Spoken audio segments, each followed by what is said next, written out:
شاعری شغل عجیبی است. نمی‌شود به آن شغل گفت. انگار خدا که آخرین معجزه‌اش کتاب قرآن و کلمات و عبارات است، این استعداد عجیب ورز دادن کلمات را به بعضی‌ها می‌دهد.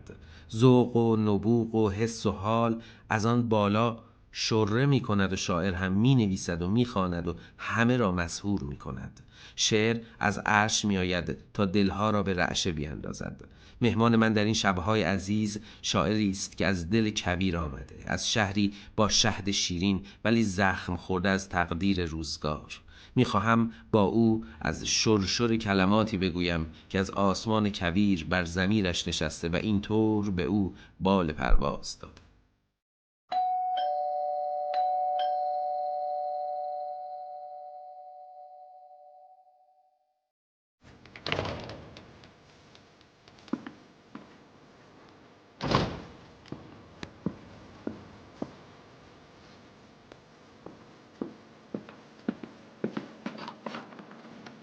آقا سلام علیکم.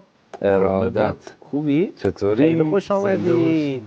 بوسه افطارمان افتاد. بله، به وقت فراق عطسه های عافیت را ارج ننهادیم پس. به ببین چیکار کردم برات. این مدل خورما حسین ترکوندم. گفت که ساوه شهره به انار است و بم به رطبش، یار ما نیز به شیرینی مرموز لبش. چطوری؟ قربونت برم. چه خبر؟ امشب فقط چایی بنوشیم، قورت بکشیم و تو قصه بگو، حتی قصه حسین کرد شبستری. با افتخار با افتخار. چه خبر؟ الهی فدات بشم. تو خوبی؟ الهی شکر. یه ویدیویی داریم بله با هم ببینیم درباره تو و بعد گفتگو رو شروع کنیم. بریم ببین. بسم الله. یا علی.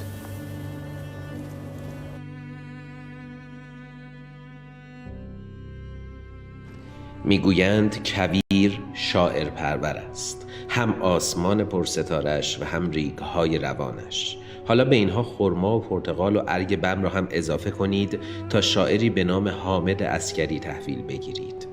حامد خان عسکری 10 خرداد 61 در بم متولد شد، یعنی درست 1 هفته بعد از آزادسازی خرمشهر. توجه فرمایید، خرمشهر شهر خونی آزاد شد. شاید اگر همکلاسیش علی رضایی که سگا داشت رمز بازی‌های سگا را به او راحت داده بود، عسکری شاعر نمی‌شد. اولین شعرش این بود: تو استاد سگایی علی آقا رضایی. دروس حوزوی و قضاوت خوانده و آن 11 ثانیه لعنتی 5 دی 1382 نه تنها شهرش که شعرش و خودش را هم تکان داد. حامد آقای عسکری استاد نظم و غزل است، اما دستی بر آتش نثر و رمان هم دارد و تازگی ها هم مجریگری را به هنرهایش اضافه کرده. به چلچلی رسیده و حالا خودش ستاره‌ای در آسمان پرستاره کویر است. شرمنده کردی. مخلص شما است. مثل آن چایی که میچسبد به سرما بیشتر، با همه گرمیم با دلهای تنها بیشتر. درد را با جان پذیراییم و با غمها خوشیم. قالی کرمان که باشی میخوری پا بیشتر. هیچ کس از عشق سوغاتی به جز دوری ندید. هر قدر یعقوب تنها شد زلیخا بیشتر. هر شب عمرم به یادت اشک میریزم عزیز، بعد حافظ خانی شبهای یلدا بیشتر. زندگی تلخ است از وقتی که رفتی تلختر. بغض جانکاه هست هنگام تماشا بیشتر. بم که بودم فقر بود و عشق، اما روزگار زخم غربت بر دل ما کاشت اینجا بیشتر. بر بخار پنجره یک شب نوشتی عاشقم، خون شد انگشتم بر آجر حک کنم ما بیشتر. دورت زنده حامد جان، وقتی بچه بودی یه کتابی رو دوست داشتی بخری. شاهنامه بود فکر کنم. بله. و بعد 450 تومان. بله. برای اینکه بتونی بخری مجبور شدی از قابلمه آشپزخانه مادر تا آفتابه بری برای فروششون که اون 450 تومن جور شه. جور بشه. چی بود ماجراش؟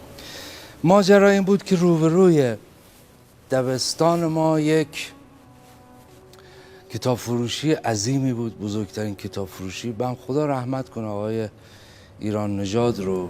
رحمت. خیلی مرد تنومندی بود. صبح با واکر می اومد توی یه مبل بزرگ چرمی از این پشتدارا فرو میرفت و شما این شکلی نبود که مثلا بگی یه مداد میخوام بره ورداره بیاره بهت بده. لوازم و تحریر، دفتر، کتاب، همه چی داشت. بعد من تو کتاب فروشی این قدم میزدم، روبرو مدرسه‌مون بود. یه کتابی بود که عکس یکی از این جنگ‌های شاهنامه، رستم با یه اژدهایی داشت می‌جنگید. این مشت اژدها فکر کنم نقاشی آقای صادق صندوقی هم بود و این رو گرفته بود و من هی میرفتم به این پیرمرد میگفتم این چنده؟ دوباره فرداش این چنده؟ این چنده؟ خلاصه یه روزی که شیفت عصر بودیم اومدم یه دونه این نمکیا که اون موقع ما بهش میگفتیم، ما بهش چی میگفتیم؟ آره ما بهش میگفتیم. اینا اومد تو کوچه داشت جار میزد.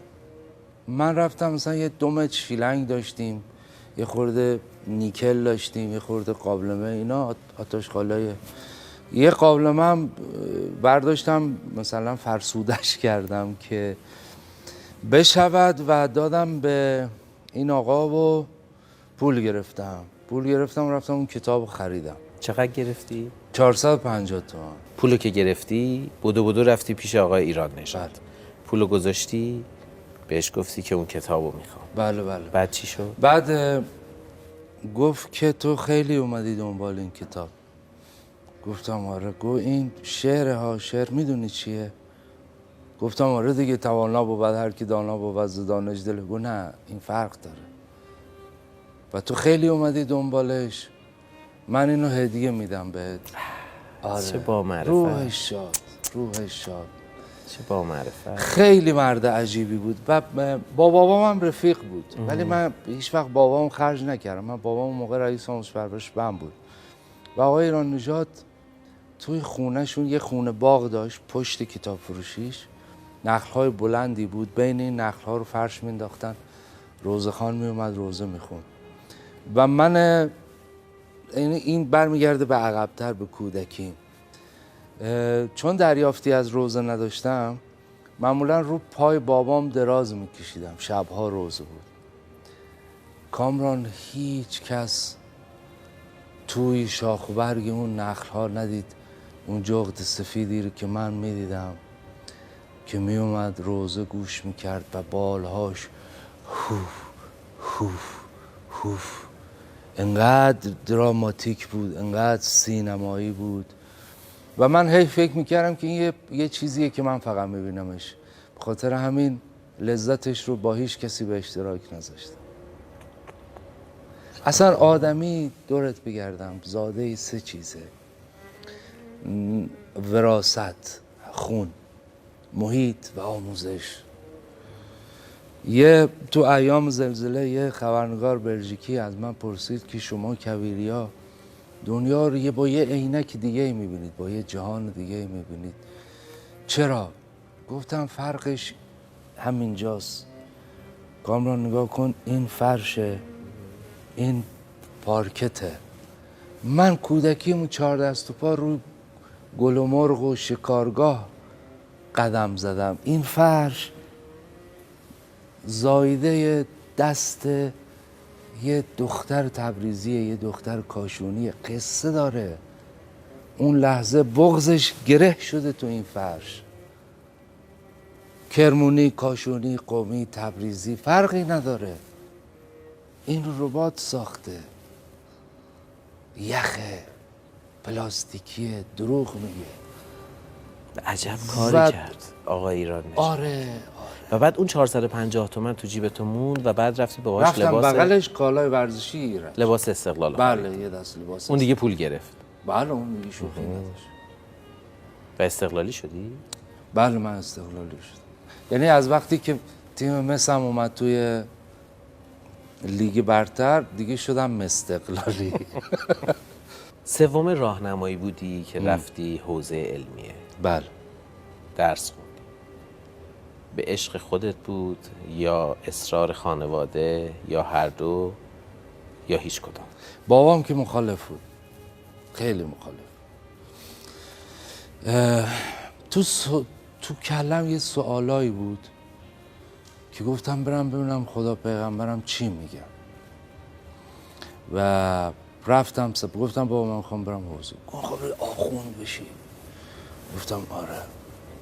گفت سخته ها، من با روحیاتی که تو میشناسم سخت اذیت میشی. گفتم حالا فوقش تجربه است دیگه. گفت باشه.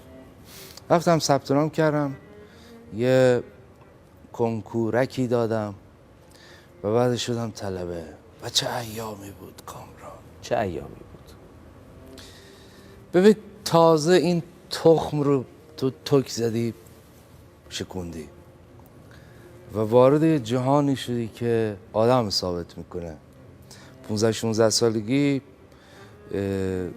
تو دیگه که بله دوست داری تو دیگه با مادر تاکسی سوار میشی یه نفر ثابت میکنه. متوجهی؟ و هی سوال و خیلی ایام خوبی بود. حجره شماره 9 من خیلی شبها به سلوک گذشت، نه به معنای عبادت، نه به معنای بندگی، به معنای مراقبت. و جواب اون سوالهات رو گرفتی؟ گرفتم، آره. و بعد زدی بیرون؟ من طلبه که شدم سال سوم پدرم گفت که یه دیپلمی هم بگیر، ضرر نداره. و رفتم در یک دبیرستان شبانه ثبت نام کردم. همزمان با اینکه در حوزه همزمان درس خوندی. قاچاقی. یعنی حوزه هم مخالف بود و قاچاقی و هم کلاسی هایی که سربازی که آتش نشانی که اومده بودن دیپلم بگیرن در دبیرستان امام کرمان. به محضرت عارضم که بابا معرفی کرد؟ نه، خودم سنجو بونجو کردم، پرسجو کردم. و حوزه با روحیه شاعرانه تو سازگاری داشت؟ به شدت. مثلا منطق مظفر رو تو میخوندی، مثلا در تعریف علم منطق میگه آلتون قانونیتون تقسم مراعات الذهن عن الخطأ فی الفکر، اول العلم معرفت الجبار و آخرها تفویض الامر الیه. حوزه به شدت ذهن رو کلاس بندی و قاعده‌مند میکنه. حوزه تنها تحصیلاتی که شروعش سخته و پایانش راحت میشه. ببین تمام کتاب‌های رفرنس حوزوی عربیه و توی 15 ساله باید بری الفیه ابن مالک، سیوطی، مغنی الادیب، مختصر المعانی، عرضم به حضورتون جامع المقدمات، صمدیه، هدایه، اینها رو بخونی. این کلنجار رفتنه، این که تو در 15 سالگی که پی کشف جهانی یهو میبینی عرب مثلا به شتر، ما به یک حیوان گردن درازی که لبهای پف کرده‌ای داره و زانوهای کبر بسته میگیم شتر، نر و ماده هم نداره، شتره. عرب به نرش یه چی میگه، به مادهش یه چی میگه، به سرخش و تکمیل ترین زبان جهانه. حیرت آوره. و تکمیل ترین زبان جهانه. بله. مثلا یه استادی ما داشتیم، استاد فلسفه‌مون بود، میگفت که من یه جاهایی میخوام به فلسفه فکر کنم عربی فکر میکنم، چون زبانش عمق داره. و بعد دیگه رفتی برای اینکه دیپلم بگیری شبانه خوندی و بعد رفتی دیپلم گرفتی و بعد دیگه حوزه رو گذاشتی کنار؟ خیلی بعد کنکور دادم. یعنی شد دمدمای کنکور. به خودم گفتم آقا حامد کنکور میدی، حوزه رو هم ادامه میدی، جلو آینه. و کنکور دادم، حقوق قبول شدم. گفتم ای بل، حقوق و همونه دیگه، من همه رو خوندم و این گازکش میریم. ترم اول زلزله شد. از زلزله و عشق خبر کس ندهد، آن لحظه خبر شوی که ویران شدی.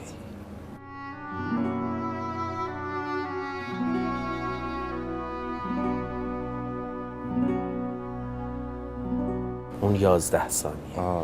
این درسته که تو همزمان بیش از 300 شماره تلفن از دفترچت بعد از زلزله پاک کردی؟ نگاه، یه خانواده های تو بم کامران اسم زنده ها رو تو رقعه نوشتن.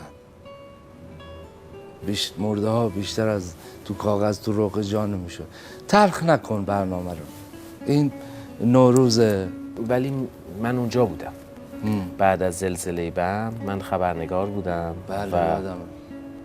همین بولوار اول بم. آره. بله. آره. و بعد برای گفتگو ویژه واسه بخش خبری گزارش میفرستادم. تو یادت نمیاد من یه بطری آب معدنی از دست تو گرفتم. تو رو خدا؟ آره و گفتم آقا کامران من اینجوری رادیاتوری ریختم. گفتی مال خودت. چند سال گذشته؟ خیلی 19 سال گذشته. خیلی روزهای تلخی بود برات. اون زلزله تو رو تکون داد و تو رو شاعر کرد. ببین آقا کامران، من زلزله هجرت من بود. من با مرگ چای نوشیدم، قدم زدم، لمسش کردم. این دستام هنوز به یادت میفته حامد اون گاز آردل آشپزخونه مادر، اون کاشی ها، اون زنگ خونتون بلبلی بود. یه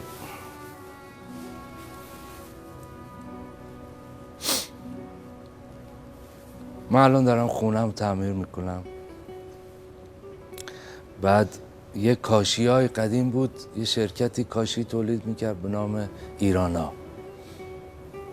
بعد تو میرفتی مثلا هر 10 متر کاشی یه دونه کاشی بهت میداد که روش نوشته بود و این یکاد، روش نوشته بود یدالله فوق ایدیهم، روش نوشته بود مثلا خدایا برکت این خانه را فراوان کن. 5 تن بود، اشانتیونش بود. چند وقت پیش رفته بودم برای خونم کاشی بخرم و الان مد شده دوباره برگشتیم به همون وینتیج بازی و کلاسیک بازی و نوستالژی بازی. و من لنگه اون کاشی رو دیدم و هیچ وقت فکر نمی‌کردم با دیدن یک کاشی گریه کنم. من خونم بعد از 19 سال کامران هنوز اتاق خوابمون لوستر نداره. تن ماهی رو با اکراه میخورم.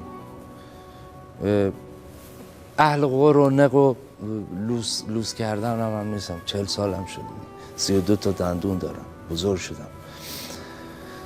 ولی یه زخمایی هویت تو هن، آبروی تو هن، عزت تو هن، ماهیت تو هن. تو باید بهشون مراجعه کنی و نازشون کنی. این زخم رو خاروندن زخم کیف میدی.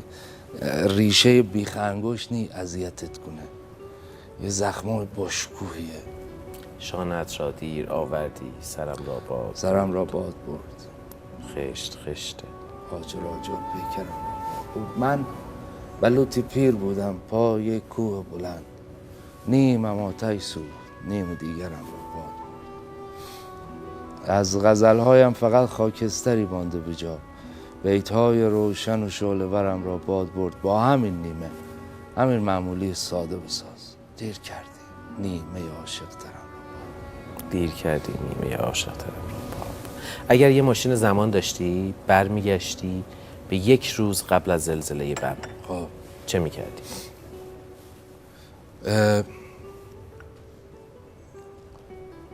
یه تیم تصویربرداری خفن با 50 تا دوربین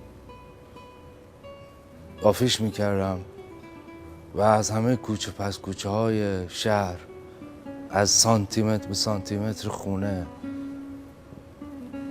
فیلم میگرفتم و همون 24 ساعت رو فقط به بیبیم میگفتم حرف بزن، به پدر بزرگم میگفتم آواز بخون. دوست داشتی برای ایرج بستامی شعر میگفتی؟ بله. ایرج یه صدای وحشی رهای بیابونی داشت. گوش کنید. یا خدا. سینه تنگ من بار غم او هی ها مرد این بار گران نیست دل مسکینم یا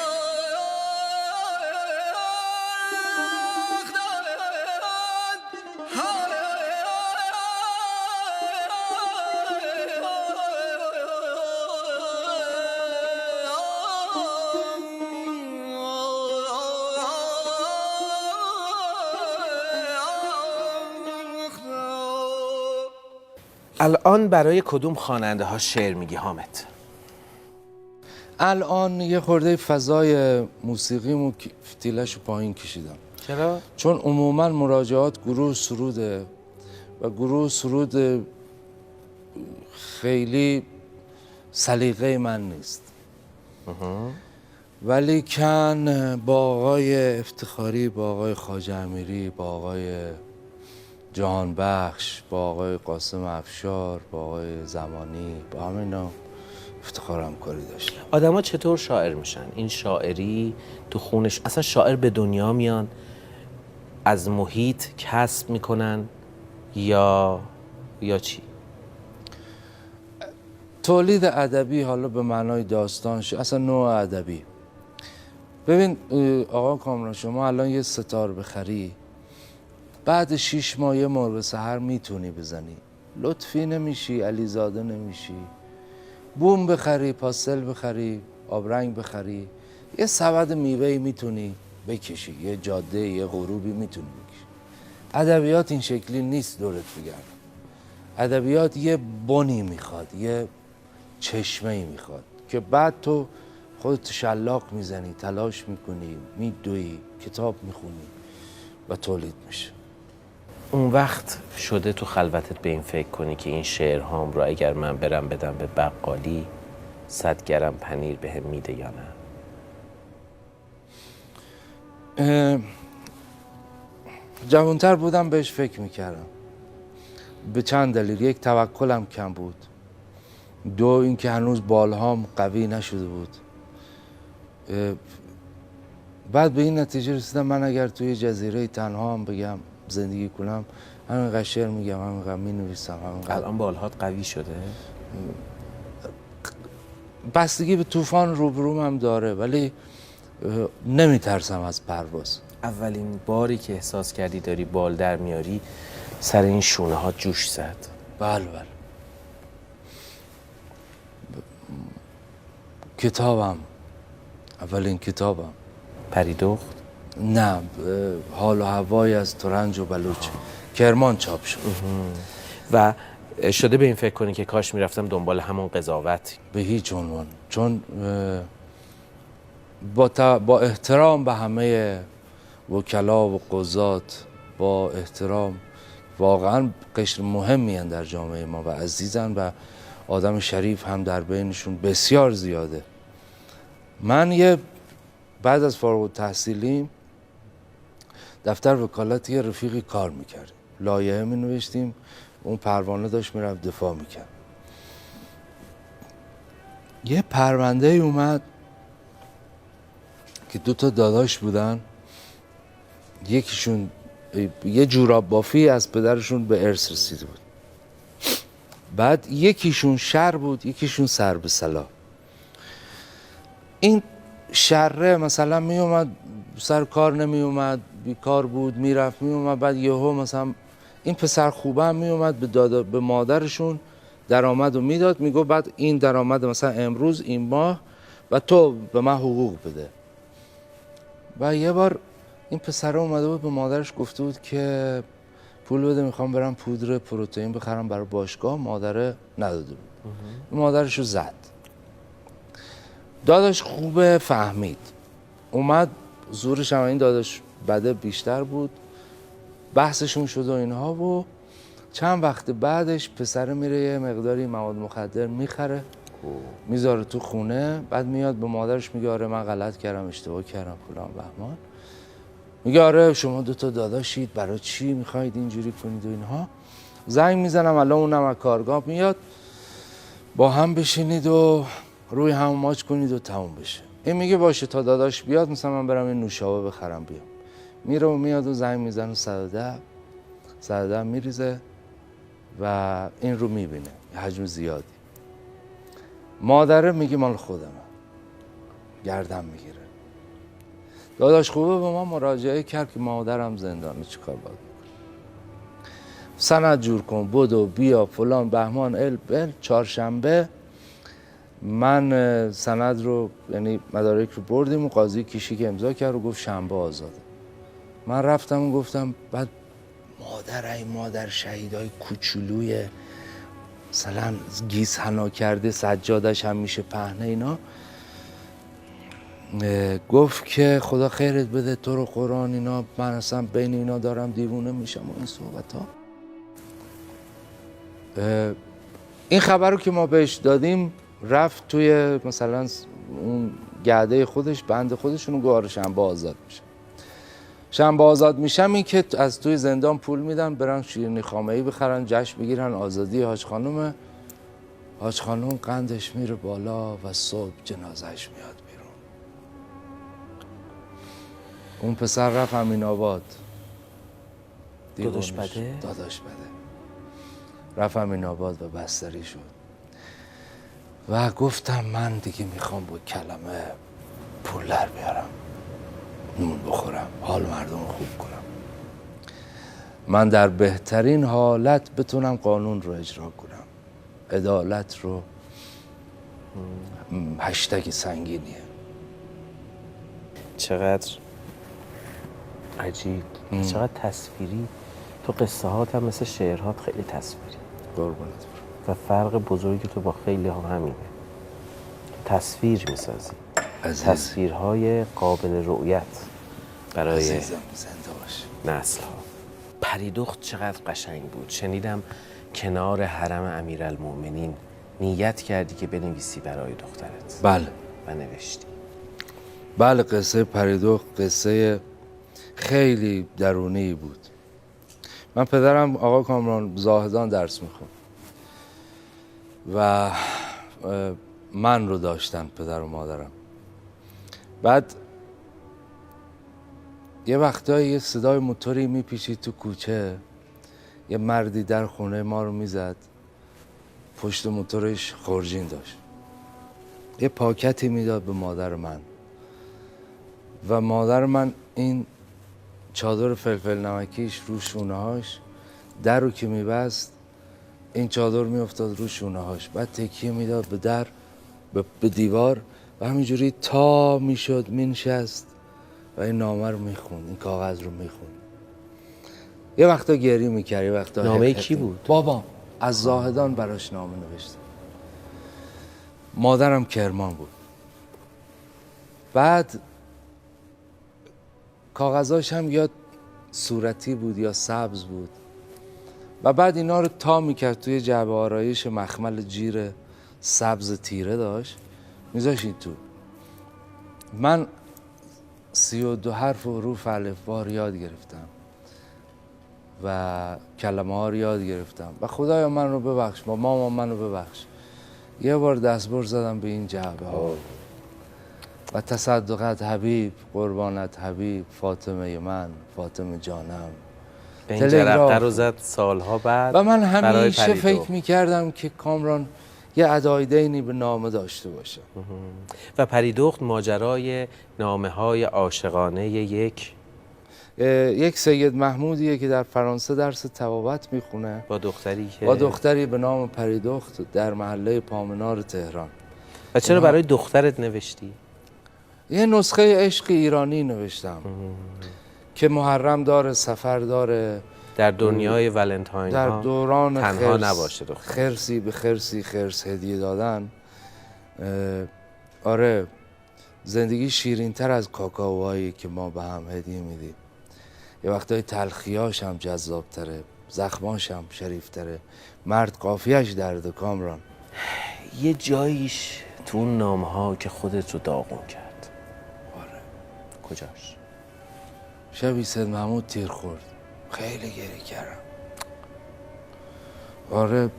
نفیسه اومد گفت چی شده؟ گفتم سید محمود رو کشتم.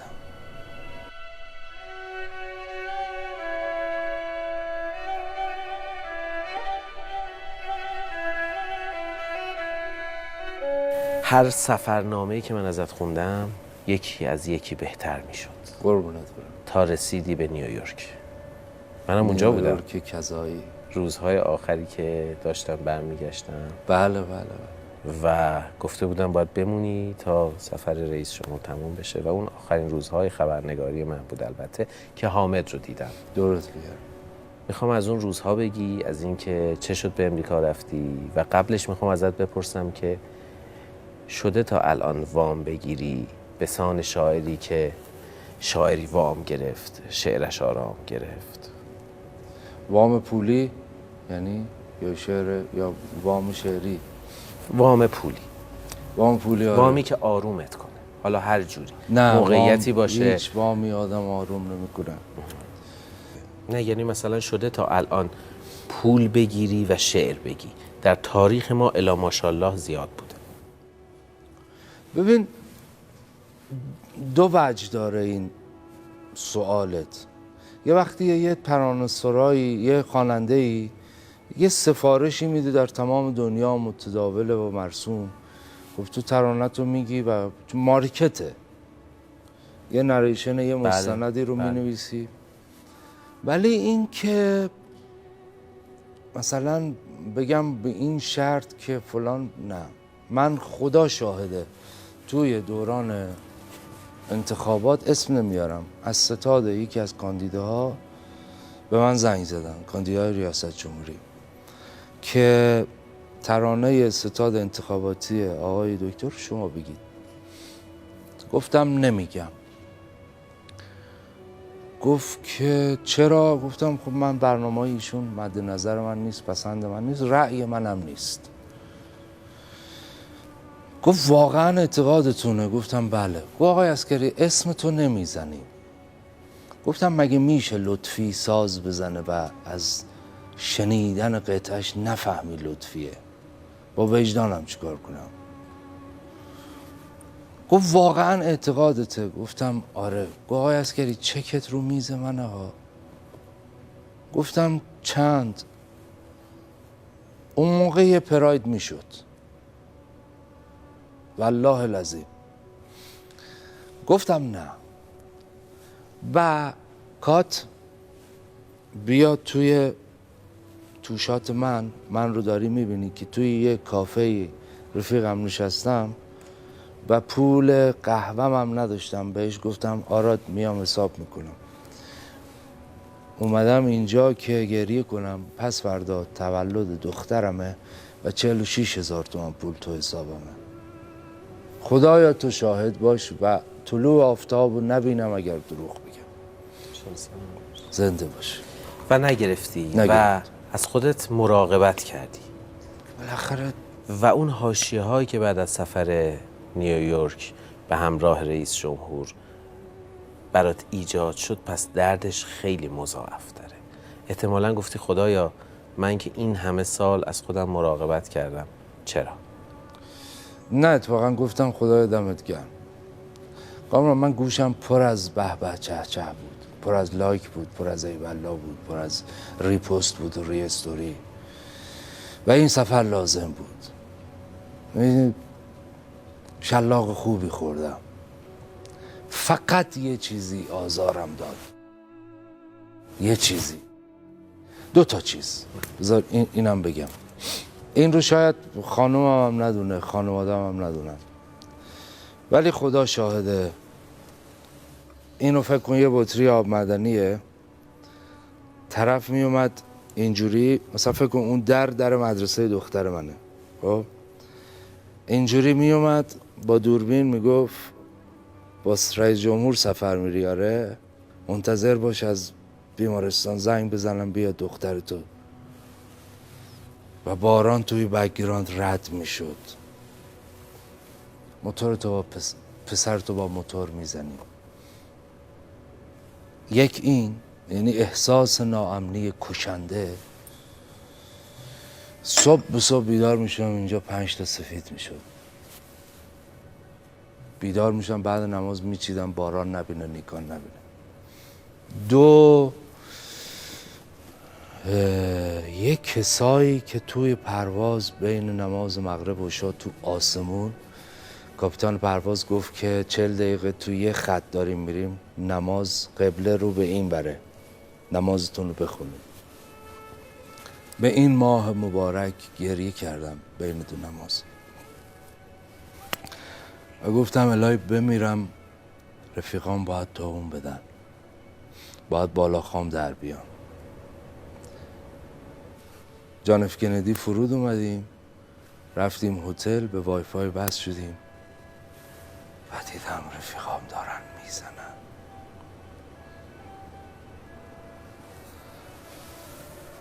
بعد تو که پری رو من و تو موکه و اربعین تو عراق داشتیم چای میخوردیم، تو که من زنگ زدم بریز، منتی ندارم، بریز سر کار. آقا من اشتباه باشه، اوکی، تو غلط کردی رفتی، استوری گذاشتی فوشم میدی، اب نداره، چرا تگم میکنی؟ هوایی بزن، میخوره به من. چقدر درس بود برات، چه تجربه‌ای بود. ببین چقدر بانک رفیق و نارفیق و مرکزی شناخت. سالی خدا تومن کامران میده 1 قرونی ضرب کنه. چرا؟ واحد پولمونه. باید آره 1 قرونی های دور برم و ریختم دور. خلاص. آره خلاص. صفر چسبیدم به زندگی، فضا مجازی رو ول کردم، خیلی داره خوش میگذره. این دغدغه رو نداشتی که مبادا من به یک نویسنده، به یک شاعر حکومتی تبدیل بشم؟ آخه حکومتی شدن یعنی چی؟ اینو بشکافیم. من رفته بودم اونجا مثلا بگم حاله نور دیدم. من با دوستانی هم که میرفتم عرض کرده بودم، گفتم آقا من حاشیه نگارم. بعد یه تصمیم مهمی قرار کامران نجف‌زاده تو زندگیش بگیره، استشاره میکنه و استخاره، غیر اینه مگه؟ با اهل فنش میشینه مشورت میکنه و بعدش هم میگه خدایا برم یا نرم قرآن رو وا میکنی. نوشتی اون سفرنامه رو؟ بله 15,000 کلمه‌شو نوشتم و جالبه تو این 15,000 تا هنوز پام به نیویورک نرسیده. یعنی با مفهوم امریکا شروع کردم از کودکی. بذار پاراگراف اولشو بخونم. میگه عمو حسین تو دوزی داشت، مخمل‌های رنگارنگ را به جای جای مغازه آویزان میکرد. ماشین که میآمد مخمل‌ها را پرزنت میکرد. این ژاپنیه، جنسش خوبه، یه خورده گرونه، رو پیکانم نمیندازم. این ترکه، این هندیه، این پاکستانیه. یک مخمل بالانشین بود، رنگ فوق‌العاده‌ای داشت. عمو حسین فقط به ماشین‌های مدل بالا پیشنهادش میکرد. با 3 جمله مخ مشتری را میزد. آفتابم نمیسوزونتش، سیگار بیفته روش آخ نمیگه، چرک که شد یه دستمال کفی کن به ما روش، این روز اولش میشه. خیلی قشنگ. چاکرم. خیلی قشنگ. دمت گرم.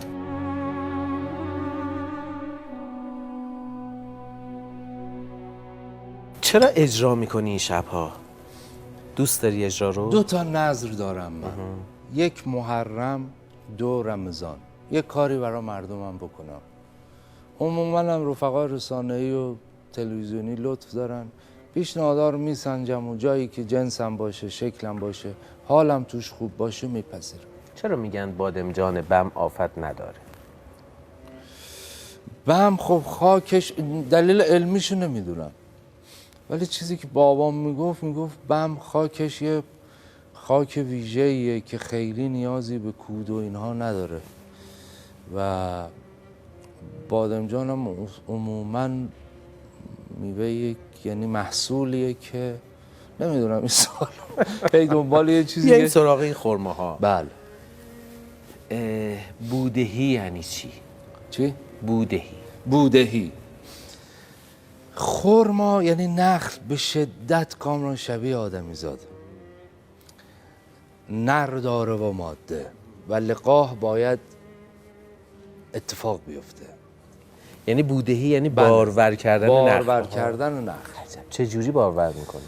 از بین برگ‌های درخت نر یه شاخه هایی میاد بیرون شبیه خربوزه که یه پوسته ای داره، این رو میشکافن و یه گردی داره، این گردش رو جمع میکنن با اون شاخه هایی که رشته رشته هست، این رو طی یک آدابی بسیار کار حساسیه، این رو میبرن و میذارن بین خوشه های خرما و دورش هم با پیش میبندن با همین برگ های خرما و درخت بارور میشه. کدوم یکی از این خرما هاست که گنجشک میخوره؟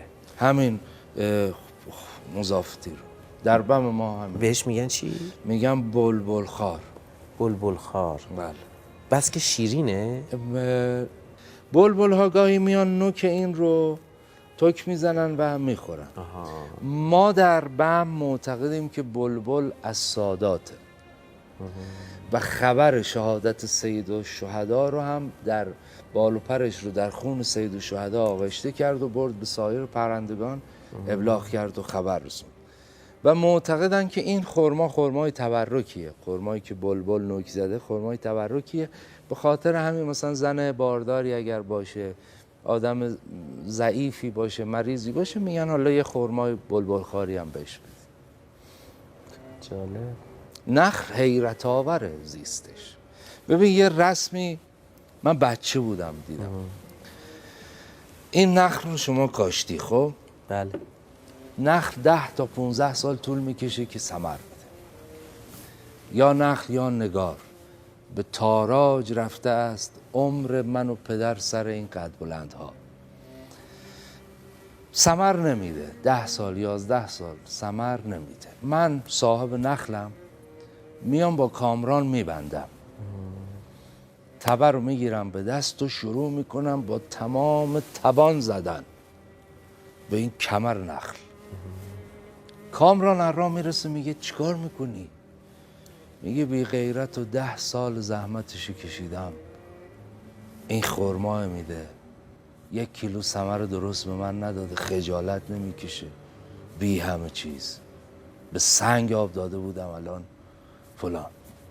میگه حالا بابا تو بیا این بر، من باهاش صحبت میکنم، حالا تو.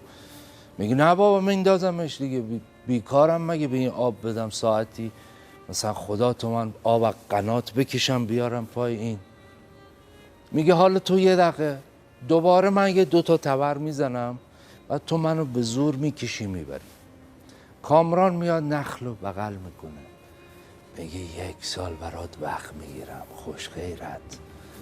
راست میگه دیگه، خجالت بکش، 10 سال دیگه آبتو داده، کودتو داده، خجالت بکش دیگه، بجم.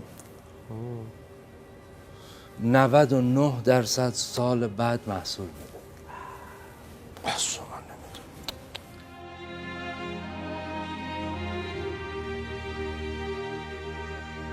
شاعرها زود عاشق میشن؟ زود یعنی مثلا وقتی گفتی رفت و غزل در ابتدای چشم به راهش عمرشون نگران منظورته یا در اول مواجهه؟ دل شوره ما بود دل آرام جهان شد. تو عشقهایی بوده که از دست داده باشی، زود شده عاشق بشی و زود فارغ بشی؟ نکست. شده با خانم جر و بحث کنی و بعد برای اینکه از دلش در بیاری براش شعر بگی، مثل نوشته های نادر ابراهیمی برای همسرش، مثل یادداشت های شاملو برای آیدا. نه، آیدا در آینه. این اتفاق نیفتاده که قهر باشه و حالا بعد به خاطر شعر بخوای، یعنی به وسیله شعر. ولی یه اوایل ازدواجمون یه سفر 3 روزه من رفتم بم. بعد این سفره شد 10 روز، بارانم در راه بود. خانمم زنگ زد و گفت که با صدای گرفته پژمرده گفت 2 تا خبر بد. گفتم چی؟ گفت رفتم سایت سازمان سنجش و دیدم ارشد قبول نشدی. گفتم اب نداره، حالا مهم نبود. گفت خبر دوم این که آقای صابخونه، آقای قاسمی اومده دم در و گفته تا آخر ماه خالی کنید. پسرم داره، دیدی همه پسراشون از امریکا دارن میان. پسرم داره از خارج میاد و میخواد بشین. و بعد پقی زد زیر گریه. صدای شکستن استخونام شنیدم خودم. رفتم پشت ارگ، شروع کردم قدم زدن. شد این غزل: ای دلبری از دلهره حضرت آدم، پلکی بزن و دلهره هم باش دمادم. پلکی بزن از پلک تو الهام بگیرم، تا کاسه تنبور و ستاری بتراشم. هر ماه ته چاه نشد حضرت یوسف، هر باکره ای هم نشود حضرت مریم. گاهی غزلم گم شدن رخش بهانه است، تهمینه شود همدم تنهایی رستم. تهمینه شود بستر لالایی سهراب، تهمینه شود یک غم تاریخی مبهم. تهمینه من، ترس من این است نباشد باب دلت این رستم بیرخش پر از غم. این رستم معمولی ساده که غریب است، حتی وسط ایل خودش در وطنش بم. ناچاری از این فاصله هایی که زیادند، دلگیرم از این مردن تدریجی کم کم. هر جا بروم شهر پر از چاه و شغاد است، بگذار بمانم که فدای تو بگردم. من نارون صاعق خورده، تو گل سرخ، تو سبز بمان، من به درک، من به جهنم. به به دمت گرم.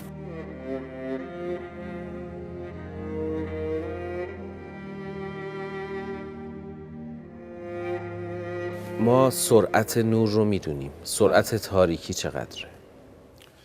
سرعت تاریکی یواشه.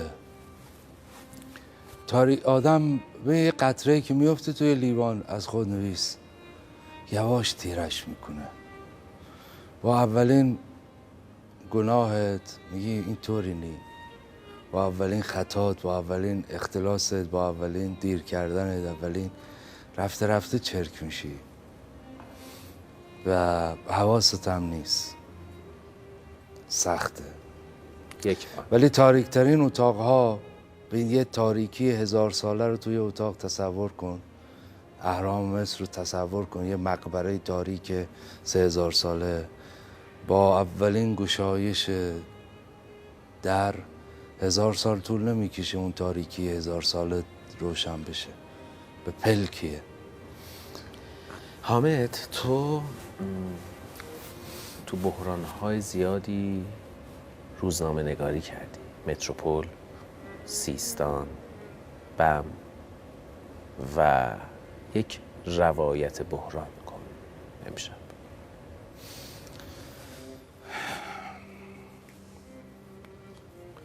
سه تا ترور اتفاق افتاد. یعنی سیاسی وقتی بخوای نگاه میکنی، خوارج میگن که 3 تا سر فتنه رو بزنیم: علی، عمرو عاص، معاویه. و موفق نمیشن و خدا رو شکر که موفق نمیشن. شب قدر هر کسی قرار نیست خونش روی زمین ریخته بشه.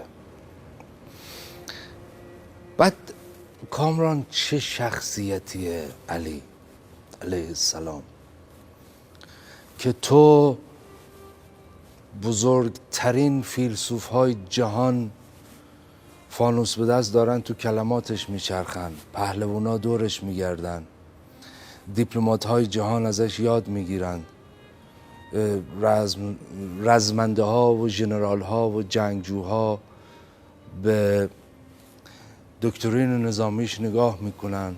بشر یه شخصیتی رو از دست داد تو این شبها که از مسیر خودش منحرف شد.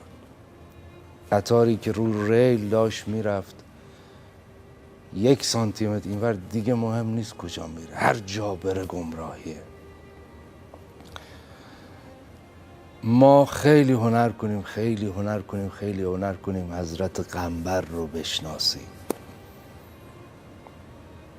ببین تو رفتار و اکت و حرکت از این پست مدرن‌تر وجود نداره کامران، که تو دنیا نفهمتت، دنیا اذیتت کنه، سینت صندوقچه اسرار باشه، بری توی نخلستونا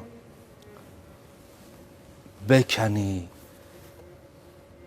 توی چاله حرف بزنی، کلماتتو دفن کنی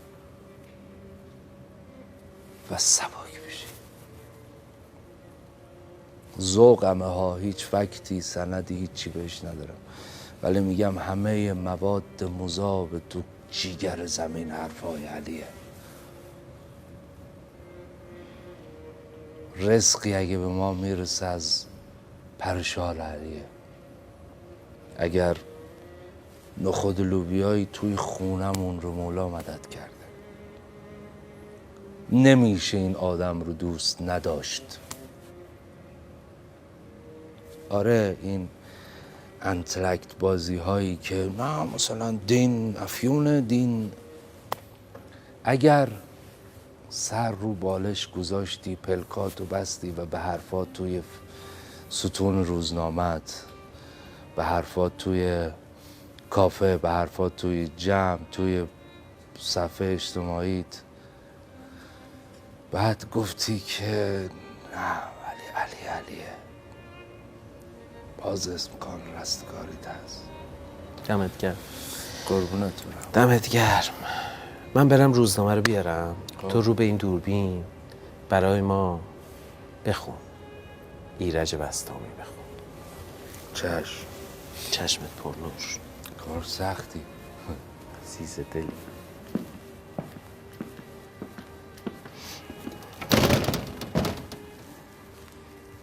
اگر روم ز پیش فتنه ها برانگیزد، اگر روم ز پیش فتنه ها برانگیزد، ور از طلب بنشینم به فتنه برخیزم.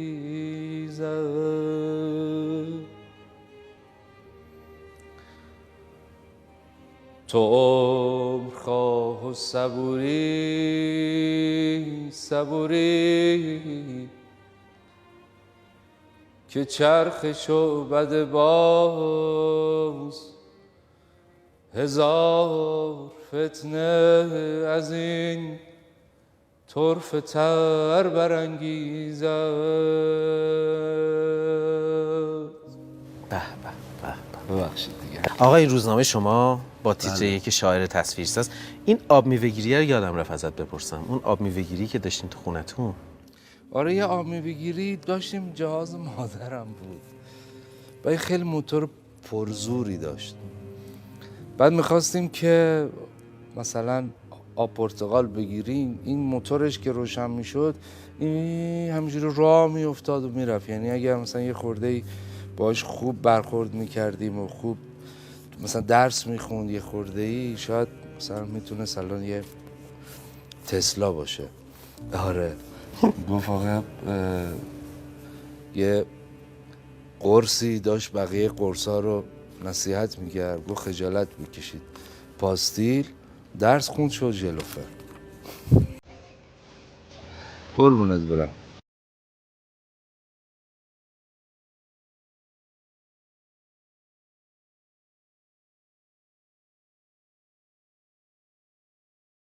بغل چطور اختراع شد؟ آره گفت وقتی بهشت عزوجل اختراع شد، حوا که لب گشود غزل اختراع شد. در چشمهای خسته مردی نگاه کرد، نزدیک ظهر بود بغل اختراع شد. آهی کشید و آه دلش رفت و رفت و رفت، تا هاله‌ای به دور زحل اختراع شد. حوا بلوچ بود ولی در خلیج فارس رقصید و در حجاز هبل اختراع شد. مرسی کمال. قربونت. ممنونتم. قربونت زنده برم. باشی. ما رو دعا کنین. دورت عزیزت. در پناه مرسی. خدا مرسی. می‌خواستم.